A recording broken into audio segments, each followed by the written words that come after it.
Okay, I think we are now live. Sorry for the slight delay there, ladies and gentlemen. But hi from me here in Nova Scotia. Let me just turn the sound off on my computer so that we don't get any echo.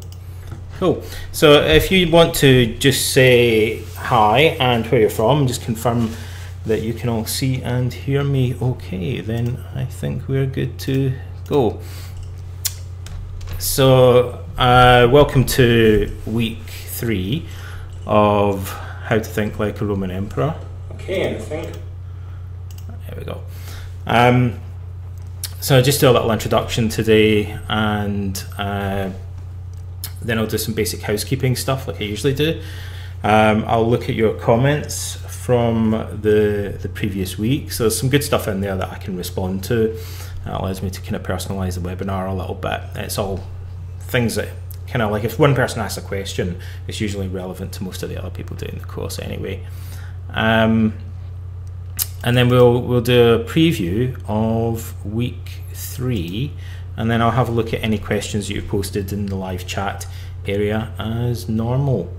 So let me just check in briefly. Yeah, everyone's introducing themselves.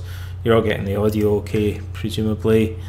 And so there's about a 30-second delay the last time I checked between you commenting and seeing my response.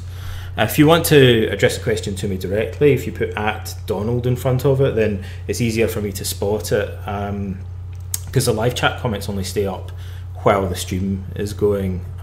So I'll try and have a look at those briefly at the end. I don't always get a chance to answer all of them though. The other practical thing this week is at the start of the week 3 contents, which have just been published, you'll find a little feedback form. I keep these as short and sweet as I possibly can, but it's a kind of e-learning, instructional design question form. It's only got a couple of questions on it. It just asks you to evaluate your experience of the course in terms of the relevance of the content, like how satisfied you are with the way that the content's been written, the accessibility in terms of the software and so on. If you could just put some comments in there. What I try to do normally is, rather than just getting feedback at the end of a course, to get feedback kind of in the middle as well, and then if anyone's encountering any issues, that allows me to kind of try and address them on the fly, which I can usually do. If there's anything that you're having problems with, any technical issues or whatever, the sooner you let me know the better, and I'll respond and help you to deal with those.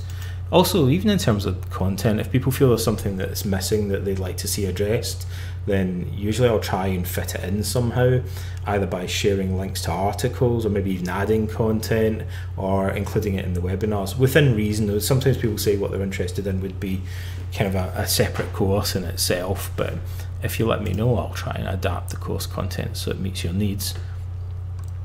In terms of the comments that we've had so far, since the start of this iteration of the course, there have been 220 comments posted, maybe 230 now, I checked about a day ago.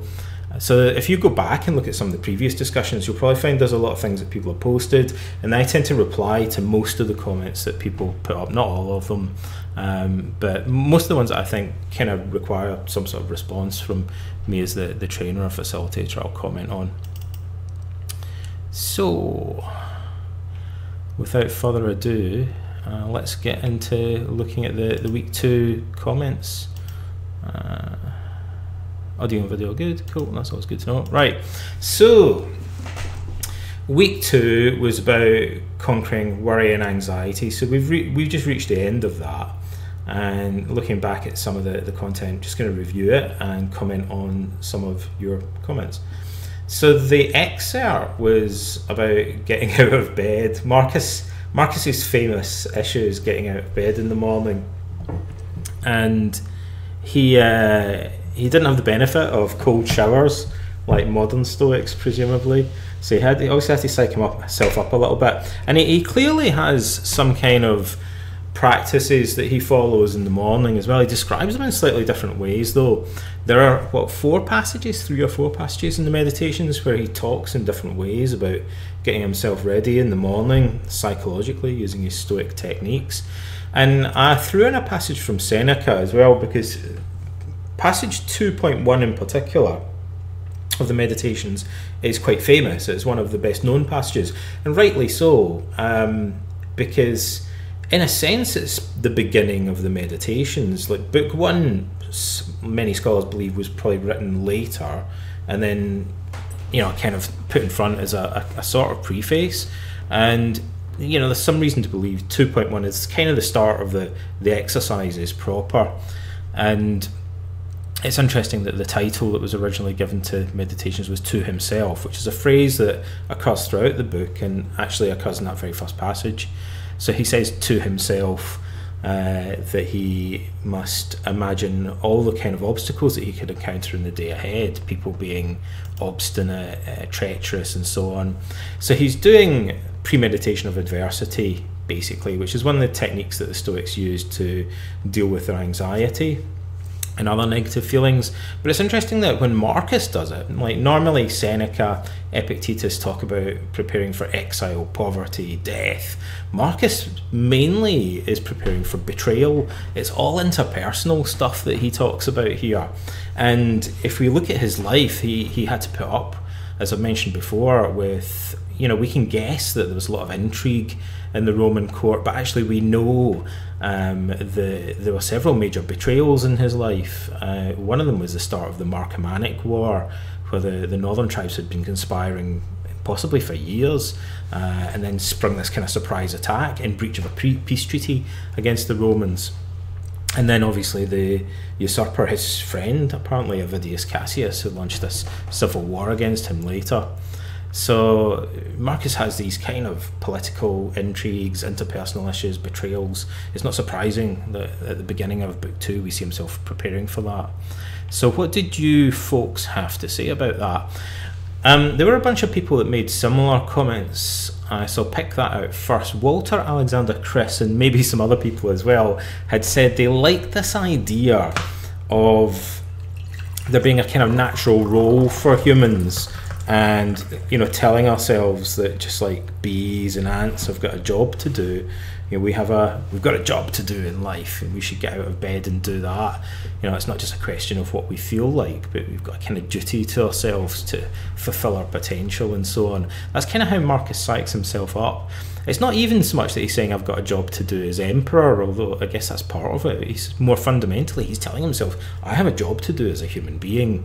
You know, I've got an obligation to human will, you know, to fulfill my potential, to cultivate my mind and stuff. I should get out of bed and get on with that, you know, rather than just kind of like lying under the covers. Marcus, by the way, seems to have had chronic insomnia. He certainly had insomnia at certain points in his life, and he possibly felt very tired in the mornings because he had problems sleeping. He kept quite irregular hours as well. In his letters to Fronto, he seems to talk about being up in the middle of the night working and stuff. So this idea that there's a natural role for humans, Marcus leans on that quite heavily throughout the Meditations as a psychological coping strategy. I like it, and in all honesty, I'm not even sure I could put my finger on exactly what it is that appeals to me about it, but personally I find it quite a useful strategy, and so I'm kind of interested that it appeals to other people as well. I don't think it really resembles something that we would normally do in modern therapy. You know, I guess you could kind of stretch things and draw some parallels. There are a lot of people that probably just wouldn't click with that idea, but I'm interested to find that there are so many people that go, yeah, like, I find this a useful way to think about things. You know, I've got a kind of obligation to fulfill my potential in life, and you know, nature intended me to get out of bed and do things. He also in this passage says an interesting thing that I think goes back to Socrates. And the Stoics mention this idea that we have certain natural needs in life, but there are also limits or bounds on them. So, you know, we naturally desire food, but too much food is bad for us. We have a natural need for sleep, but too much sleep is bad for us. And the kind of difficulty of striking this balance, and also the temptation of overdoing it. And that's why we need self-discipline in life. We need to exercise wisdom, because it's easy to overstep the mark in terms of many of these natural desires that we have. The reason needs to step in, like, and assert the natural healthy limit to them. Bob said he liked this idea of preparing for the day ahead, but he didn't relate to the stuff about the stars and providence and stuff, which, yeah, a lot of people today don't really dig that part of Marcus. Some people really do. Some people view it as a kind of metaphor. The Stoics themselves viewed it as a kind of metaphor in an odd way. They thought all of the Greek myths were metaphors for different aspects of nature, although they did also think that nature was provident and divine. This idea about the mind as being like a star or a sun, which Marcus mentions in passing here, he actually develops further elsewhere in the Meditations, so we may come back to that later. It's, I guess, again, just perhaps best seen as a sort of metaphor in Stoicism. There's a passage where he talks about the reserve clause, for example, where he says that the mind of the sage is like a blazing fire, like the fire of a star or a sun, like pneuma, basically, which is what the Stoics believed the mind was composed of. And it, like a fire, it consumes whatever is cast upon it. Although if it's a weak fire and we throw a lot of wood on it, it will put the fire out and extinguish it. But if it's a raging fire, it just seems to consume whatever life throws at it. This is, you know, again, probably best seen as a kind of metaphor for a particular way of developing the mind and responding to events in life. Laura said that she found the metaphor, again, about the other people that we encounter in life being like when the upper and lower sets of teeth set against you. It's an odd metaphor, this, isn't it? But it kind of appeals to people. It sort of makes sense. It's similar, I think, to when Marcus talks about events, life in general, but also people like Balamar, Ovidius Cassius, like his brother Lucius Verus, is kind of being like sparring partners in the gymnasium. That's a quite an intriguing way of thinking about things. It's what therapists sometimes call a reframe, or I call it a perspective shifting exercise.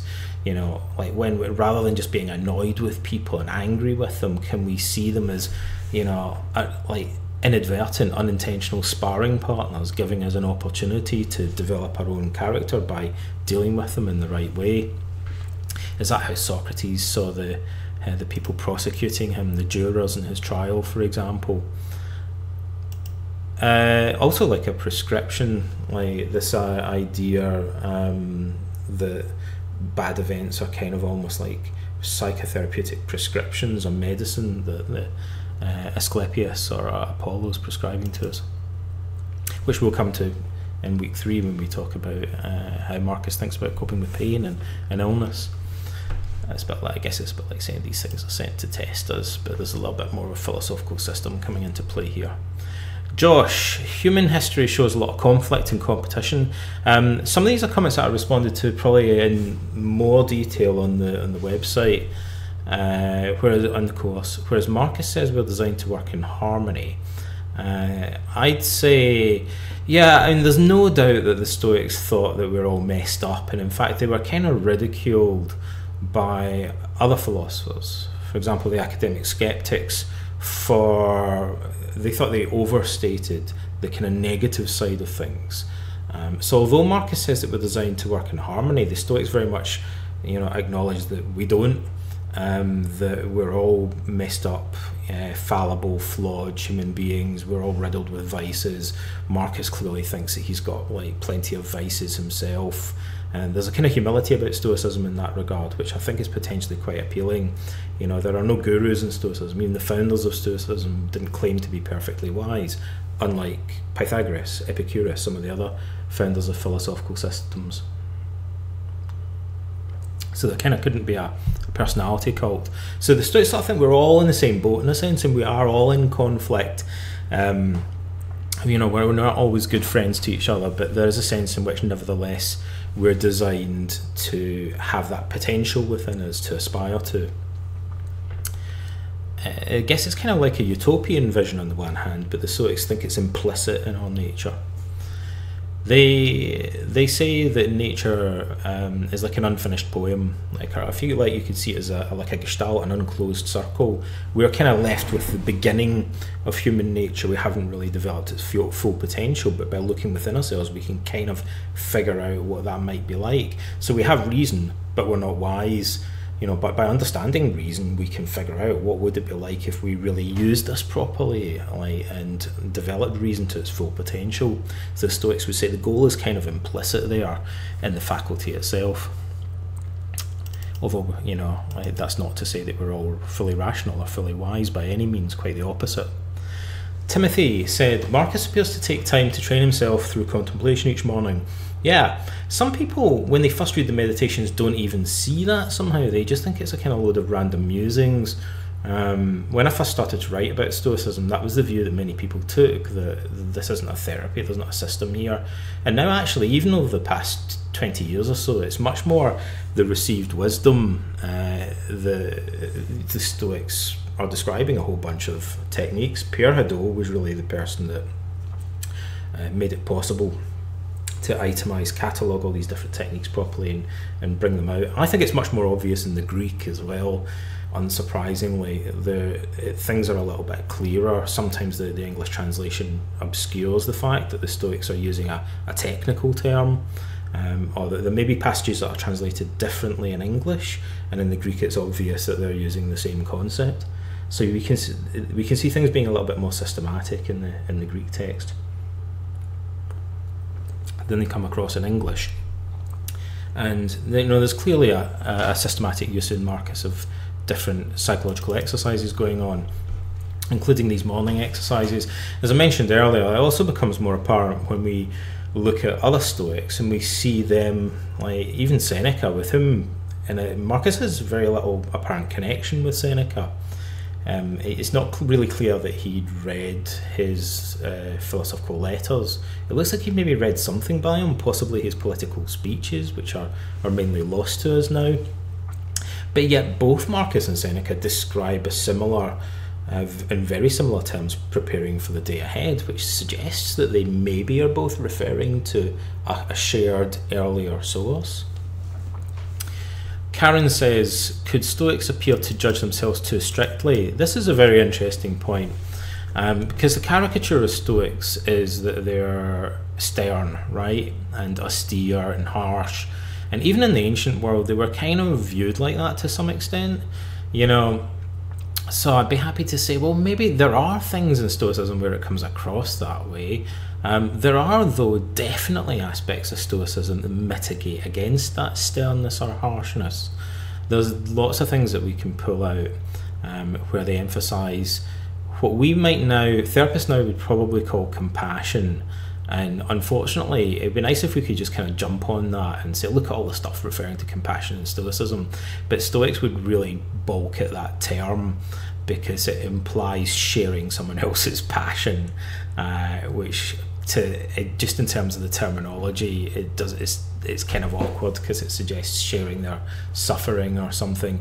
So the Stoic literature actually refers to kindness as a virtue, an antidote to anger and so on, as we saw earlier. And if you just imagine that what people mean by compassion in therapy today, like compassionate mind therapy and stuff, or Buddhist concepts of karuna and compassion and so on, or loving kindness, is a bit like what the Stoics mean by kindness. It's a bit more of a bland term, but it's in there nevertheless. Look at, for example, we have to be careful because there is a tendency, now it's quite well documented, for people who are doing cognitive style techniques to do them in an overly harsh or self-critical manner, if that's their kind of habitual way of thinking. So in normal CBT, if you ask someone to keep a record of their thoughts and then question their thoughts, if they're helpful or unhelpful, what the evidence is for the truth of them, some people can do that in a way that becomes kind of almost self-punitive, although it's not meant to be. And for most people it isn't, but for some people it can be turned into a stick to beat themselves with. Now, interestingly, Seneca actually tells himself, or says that he's careful not to do that. When he talks about the evening review, if I remember rightly, he says rather than kind of being sternly critical of himself, it's more like a friend. He's not harsh on himself in that sense. It's more like a friend or a mentor giving advice, the attitude that he tries to maintain. Marcus also talks about the importance of correcting somebody when he's talking about anger, if you cast your mind back, and doing so with gentleness and kindness, rather than, as he puts it, being like a harsh schoolmaster, being kind of doctrinaire or abrasive. And even Epictetus, who I have to say comes across as being kind of harsh sometimes to his students, even Epictetus says that the wise man blames neither himself nor other people. So there's definitely this tradition in the Stoic literature that mitigates against a sort of self-punitive or overly self-critical attitude. And I would say you can conceptualize Stoicism, you could approach it as a philosophy of love, a philosophical system that encourages us to develop an appropriate, a healthy, a rational style of self-love and love towards other people. You could even see Stoicism as and I think the Stoics would be perfectly happy with this actually, as a description of what they're doing. You could conceptualize Stoicism as in large part a method that helps us to become better friends to ourselves. I'm fairly certain that they would be pretty comfortable with that way of approaching it. So a little bit about the morning preparation there. The main discussion that we had, what do you think Stoicism can teach us about managing worry and anxiety? John said it's useful to ask what's under our control. He found the reserve clause also very useful for dealing with anxiety. I should pause a little bit over this and not race through it, because this is kind of my favourite subject, and I could talk all day about CBT for anxiety. But this thing about what's under our control and what isn't, I'm pretty hesitant normally to endorse therapy techniques that don't have some kind of evidence base. There's not a lot of direct evidence for this particular aspect of Stoicism, even though it's quite fundamental. Nevertheless, I'll wager that virtually all CBT practitioners would instinctively feel that it's a plausible technique, which might seem like an odd thing to say. It just somehow looks similar. It's almost like a lot of stuff that we do in CBT. This thing that the Stoics do of asking what's under my control in this situation, you know, something that's upsetting me, is it under my direct control or not? And circumscribing their mind, drawing a line between the things that are under their control and aren't. Really, they mean under their direct control. As Epictetus says, the only things that are under our direct control are our responses to the situation, our voluntary responses. Sometimes people get a little bit confused about that. It's only really our own actions, our own activity, I should say, or voluntary activity that Epictetus is talking about there, or Stoics in general. There's a kind of intuitive validity to this idea, I guess, in relation to cognitive therapy, but it has to be said that there's not a lot of direct research on it. I hope one day that there will be. The research from Modern Stoicism on Stoic Week provides some support for the use of these strategies, particularly from the Stoic Mindfulness and Resilience Training Program, which is only in its pilot phase, but providing pretty impressive findings in relation to mainly using that one strategy.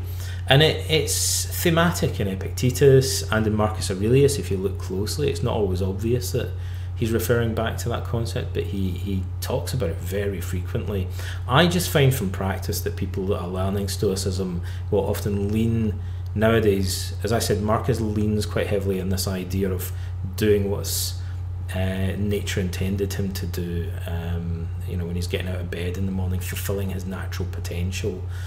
Nowadays I find a lot of people that are into Stoicism lean the most on this idea of distinguishing between what's under our control and what isn't, and I'd say go for it, because I don't really see any problems with that strategy, and it seems to work well. I'm hopeful. I've got a hunch that we're going to see more evidence developing in the future to provide direct support for that as a strategy, which is not something I would normally say.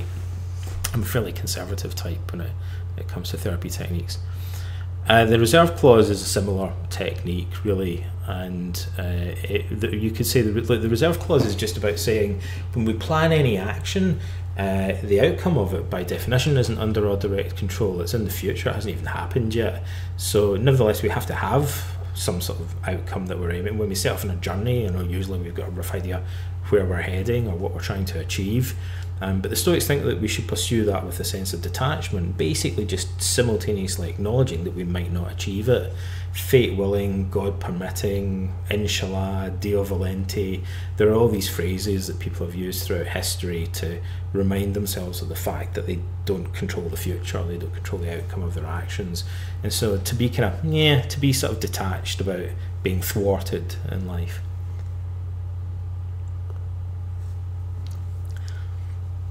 Alexander says, he wakes up before the alarm in the morning worrying. Tried postponement with kind of mixed success, with some success. So first of all, the thing that I would say to people is it's a very common problem that people find their sleep is interrupted by worrying. It's usually more typical of incipient insomnia, where people have problems falling asleep, although what you're describing here is early morning awakening, where you wake up too early. The first thing I find it useful to explain to people about this is just to bear in mind that normally when people are trying to get to sleep or fall back asleep and they have intrusive thoughts, the natural response that virtually everybody makes is to say, I'll think about this later. And so postponing thoughts in that way is just what everybody does. It's in a perfectly natural way. And in fact, not only when we're trying to fall asleep, but when we're engaged in any task that requires attention. So, if we're in the middle of doing some sums, we're doing our accounts or something like that, and we suddenly, our mind turns to some off-topic problem, it's perfectly natural to say, I'll need to come back and think about that later. It's not an appropriate time to think about it right now. Don't confuse that with suppressing or avoiding thoughts. Temporarily postponing them is perfectly normal and natural. So that's the first thing, to be confident about it and to see it just as a natural way of responding. The second thing is, in order to postpone responding to intrusive thoughts, you need to have cognitive distance, which we've talked about a little bit already. So you have to have that detachment from the thoughts. When people are anxious, their thoughts are stickier, they're more fused with them, it's harder for them to kind of let go and postpone them, and that's when we have to come in with these artificial techniques to cultivate detachment, to cultivate cognitive distance. And there are lots of them in cognitive therapy. Basically, there are a whole bunch of different strategies that we can use. I'm going to talk about a couple of them, I guess, just to recap, because they're very important. The Stoics have some in cognitive therapy and acceptance and commitment therapy. There are lots of other distancing or diffusion techniques, and so sometimes people will have a preference for one over another, but they all achieve a similar kind of effect. It's one strategy, lots of different tactics or techniques. But I would say when people are having problems with worry or trains of thought in the morning interfering with their sleep, the key usually is cognitive distancing and postponement. Which leads me on to Bob, who said, Bob had said, well, what does it mean, like Epictetus, to say of something, this is just an impression and not at all the thing it claims to represent? I have to say that passage in Epictetus is a little bit tricky to translate. But the standard translations kind of do get the gist of it, basically.